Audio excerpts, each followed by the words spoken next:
ICC থেকে সুসংবাদ পেল বাংলাদেশ।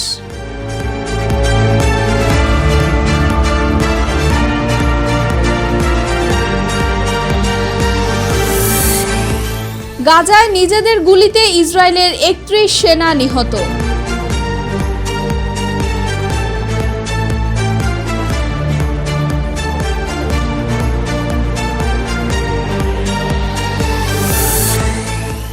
ইউক্রেনের প্রতিরক্ষার জন্য প্যাট্রিয়ট ক্ষেপণাস্ত্র জরুরি ট্রাম্প।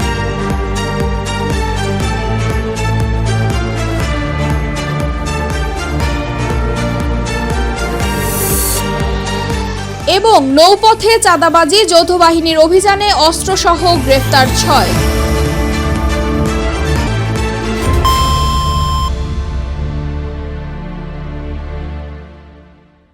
শ্রীলঙ্কার বিপক্ষে ওয়ানডে সিরিজ শুরুর আগে এই সংস্করণে ৭৬ রেটিং নিয়ে ১০ নম্বরে ছিল বাংলাদেশ।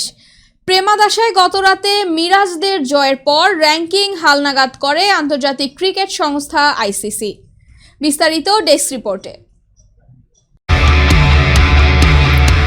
শ্রীলঙ্কার বিপক্ষে ওয়ানডে সিরিজ শুরুর আগে এই সংস্করণে ৭৬ রেটিং নিয়ে ১০ নম্বরে ছিল বাংলাদেশ। প্রেমাদাসায় গতরাতে মিরাজদের জয়ের পর র্যাঙ্কিং হালনাগাদ করে আন্তর্জাতিক ক্রিকেট সংস্থা আইসিসি। তাতে এক ধাপ এগিয়ে ওয়ানডের র্যাঙ্কিংয়ে ৯ নম্বরে উঠে এসেছে টিম টাইগার। মিরাজের দলের রেটিং পয়েন্ট এখন ৭৮। এদিকে বাংলাদেশের উন্নতির দিনে অবনতি হয়েছে শ্রীলঙ্কা ও ওয়েস্ট ইন্ডিজের। এক ধাপ পিছিয়ে ১০ নম্বরে নেমে গিয়েছে উইন্ডিজ। ক্যারিবীয়দের রেটিং পয়েন্ট এখন ৭৭। ওয়েস্ট ইন্ডিজের মতো শ্রীলঙ্কা ও ওয়ানডের র্যাঙ্কিংয়ে এক ধাপ পিছিয়েছে। ৪ থেকে ৫-এ নেমে যাওয়া লঙ্কানদের বর্তমান রেটিং এখন ১০২।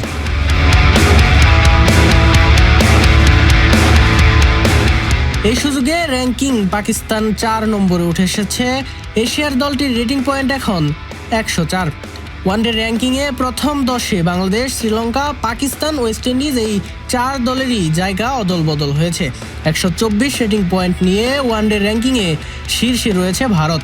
২ ও ৩ নম্বরে থাকা নিউজিল্যান্ড, অস্ট্রেলিয়া ২ দলেরই রেটিং পয়েন্ট ১০৯। দক্ষিণ আফ্রিকা, আফগানিস্তান ও ইংল্যান্ড অবস্থান করছে ৬, ৭ ও ৮ নম্বরে। মোহাম্মদ ইমন হোসেন, নিউজ 21 স্পোর্টস ডেস্ক। গাজায় চলমান অভিযানে নিজেদের মধ্যে ভুলবশত ছোড়া গুলিতে ইসরায়েলের অন্তত ৩১ সেনা নিহত হয়েছেন। শুক্রবার ইসরায়েলি আর্মি রেডিওর এক প্রতিবেদনে এ তথ্য জানানো হয়। বিস্তারিত ডেস্ক রিপোর্টে। গাজায় চলমান অভিযানে নিজেদের মধ্যে ভুলবশত ছোড়া গুলিতে ইসরায়েলের অন্তত ৩১ সেনা নিহত হয়েছে। শুক্রবার ইসরায়েলি আর্মি রেডিওর এক প্রতিবেদনে এই তথ্য জানানো হয়। এছাড়া সেনাদের মধ্যে ৩১ জন নিজেদের মধ্যে ভুলবশত ছোড়া গুলিতে, ২৩ জন গোলাবারুদ সংশ্লিষ্ট দুর্ঘটনায়, ৭ জন সাজোয়া যানের চাকায় পিষ্ট হয়ে ও ৬ জন অজ্ঞাত গুলি বর্ষণের ঘটনায় নিহত হয়েছেন। ইসরায়েলের সামরিক বাহিনীর দেওয়া তথ্য অনুযায়ী ২০২৩ সালের ৭ অক্টোবর গাজা যুদ্ধ শুরু হওয়ার পর থেকে এই সংঘাতে এখন পর্যন্ত ইসরায়েলি ৮৮২ সেনা নিহত ও ৬,০৩২ জন আহত হয়েছে।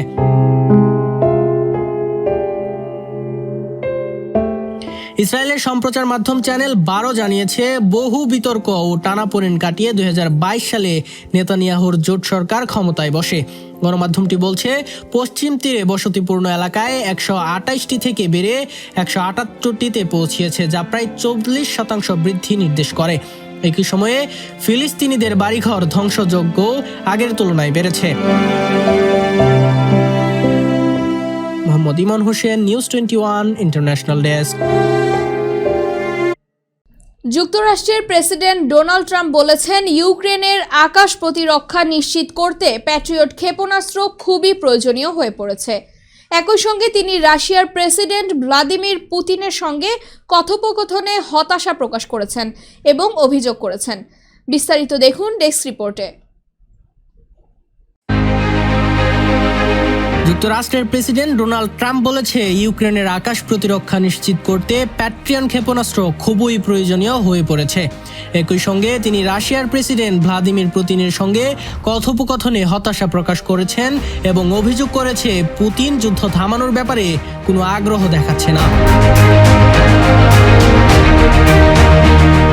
বার্তা সংস্থা রয়টার্স এর প্রতিবেদনে এই তথ্য উঠে এসেছে।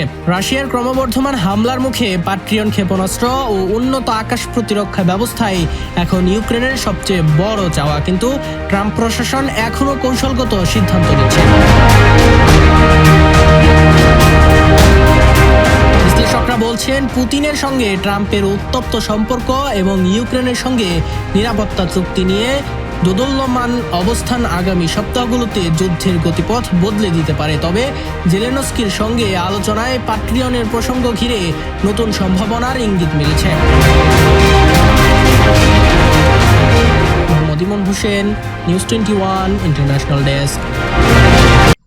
সিলেটের গোয়াইনঘাটে বালু বোঝাই বাল্কহেড আটকে চাঁদাবাজির অভিযোগে 6 জনকে গ্রেফতার করেছে যৌথ বাহিনী।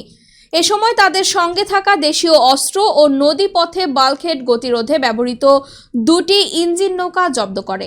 বিস্তারিত ডেস্ক রিপোর্টে। সিলেটের গোয়াইনহাটে বালু বোঝাই বাল্কহেড আটকে চাঁদাবাজির অভিযোগে 6 জনকে গ্রেফতার করেছে যৌথ বাহিনী। এ সময় তাদের সঙ্গে থাকা দেশীয় অস্ত্র ও নদীপথে বাল্কহেড গতিরোধ ব্যবহৃত 2টি ইঞ্জিন নৌকা জব্দ করেছে। রবিবার দুপুর 12টা থেকে 3টা পর্যন্ত গোয়াইনহাট উপজেলা প্রশাসন, সেনাবাহিনী, থানা পুলিশ ও নৌ পুলিশের যৌথ অভিযানে তাদের গ্রেফতার করা হয়। অভিযুক্তরা উপজেলার 4 নং লেঙ্গুরা ইউনিয়নের লেঙ্গুরা গ্রামের গোয়াইনহাট নদী পথে চাঁদাবাজি করতেন। গ্রেফতারকৃতরা হলেন উপজেলা মাটিকাপা গ্রামের জালাল উদ্দিনের ছেলে ইকবাল হোসেন ইমন,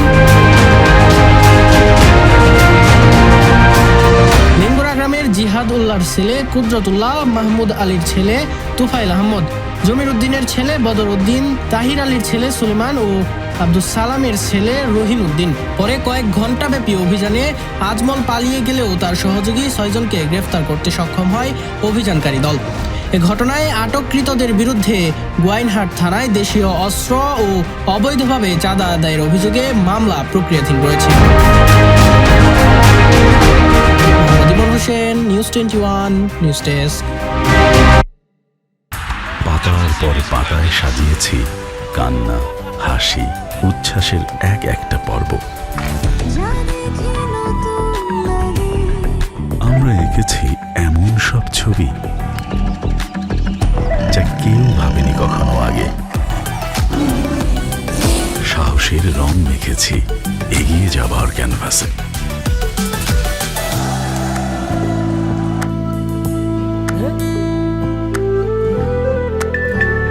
সম্পর্কগুলো খুঁজে পেয়েছে ছন্দ।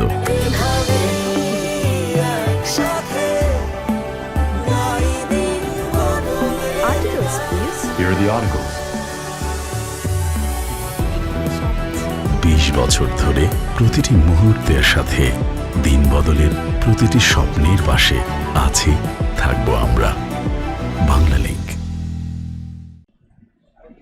আমন্ত্রণ নিউজ 21 বাংলা টেলিভিশনের আইডেক্সে এবং সাথে রয়েছে আমি সেজ্যোতি দাস। দেখছিলেন শিরোনাম, এবারে বিস্তারিত।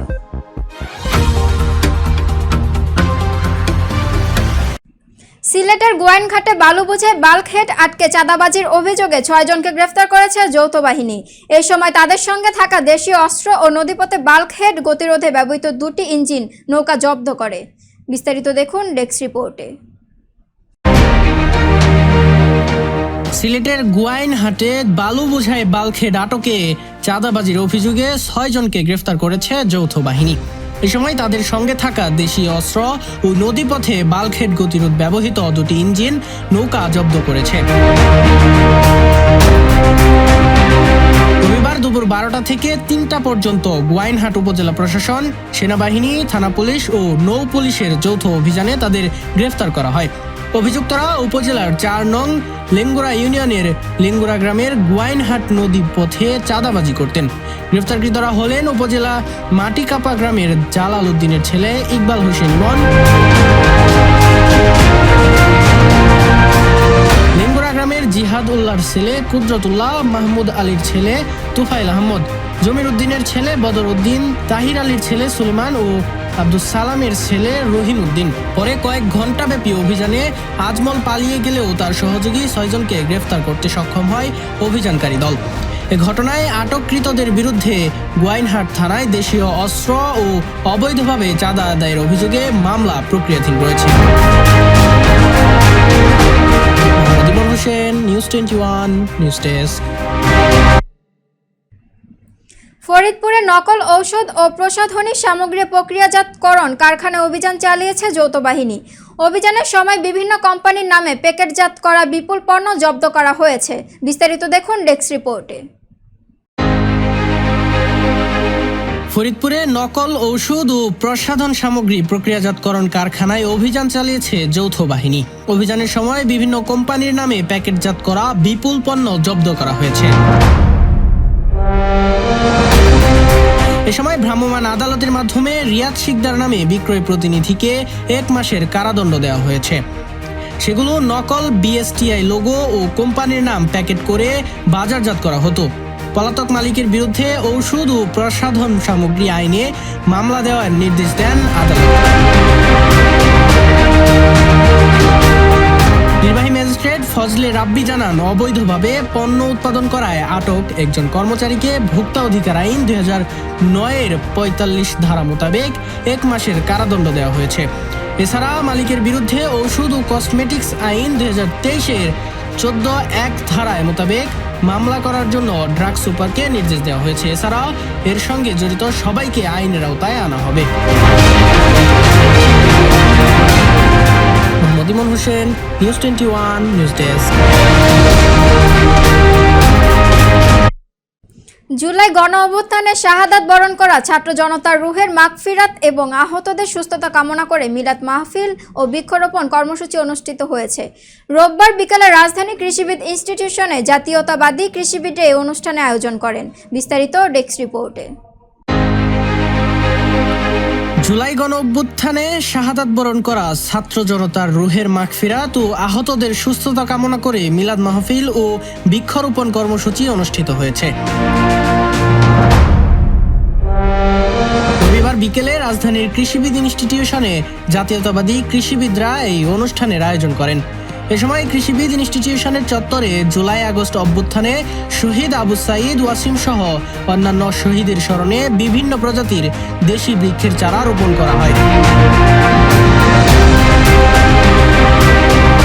বৃক্ষরোপণ শেষে সর্বস্তরের কৃষিবিদদের উপস্থিতিতে জুলাই আগস্ট অভ্যুত্থানে শহীদদের আত্মার মাগফিরাত কামনা এবং আহতদের সুস্থতা কামনায় মিলাদ ও দোয়া মাহফিলের মাধ্যমে অনুষ্ঠানের সমাপ্তি ঘোষণা করা হয়। জীবন হোসেন, নিউজ 21 নিউজ ডেস্ক। লোহিত সাগরে ইয়েমেনের সীমানায় হামলার শিকার হয়েছে একটি বিদেশি জাহাজ। ব্রিটিশ সেনাবাহিনী সংশ্লিষ্ট একটি গ্রুপ জানিয়েছে, সশস্ত্র লোকজন জাহাজ লক্ষ্য করে গুলি ছোড়ে। বিস্তারিত ডেস্ক রিপোর্টে। লোহিত সাগরে ইয়েমেনের সীমানায় হামলার শিকার হয়েছে একটি বিদেশি জাহাজ। ব্রিটিশ সেনাবাহিনী সংশ্লিষ্ট একটি গ্রুপ জানিয়েছে, সশস্ত্র লোকজন জাহাজ লক্ষ্য করে গুলি ছোড়ে। এছাড়া রকেট চালিত গ্রেনেড দিয়েও হামলা চালানো হয়। রবিবার এই হামলা হয়েছে। তাৎক্ষণিকভাবে কেউ এই হামলার দায় স্বীকার করেনি। মধ্যপ্রাচ্যে ইসরায়েল ফিলিস্তিন, ইসরায়েল ইরান ও ইরান যুক্তরাষ্ট্রের চলমান উত্তেজনার মধ্যেই এই ঘটনা ঘটল। হামলার পর জাহাজে থাকা সশস্ত্র নিরাপত্তা দল পাল্টা গুলি ছুড়েছে বলে জানিয়েছে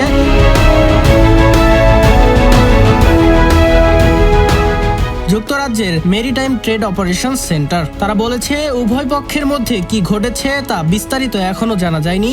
ইয়েমেনের হুদেইদা বন্দরের প্রায় 100 কিলোমিটার দক্ষিণ পশ্চিমে এই হামলার ঘটনাটি ঘটেছে। জীবন হোসেন, নিউজ 21 ইন্টারন্যাশনাল ডেস্ক। দর্শক, এই ছিল আইডেক্সের শীর্ষ সব সংবাদগুলো। পরবর্তী সংবাদ ও নিত্য নতুন সব আপডেট পেতে ফলো করুন আমাদের ফেসবুক পেজ, সাবস্ক্রাইব করুন আমাদের ইউটিউব চ্যানেল। সর্বশেষ সংবাদ পেতে ভিজিট করুন আমাদের ওয়েবসাইট www.news21bangla.tv-তে। দিনের সর্বশেষ আপডেট পেতে চোখ রাখুন নিউজ 21 বাংলা টেলিভিশনের পর্দায়। এতক্ষণ আমাদের সাথে থাকার জন্য অসংখ্য ধন্যবাদ। আসসালামু আলাইকুম।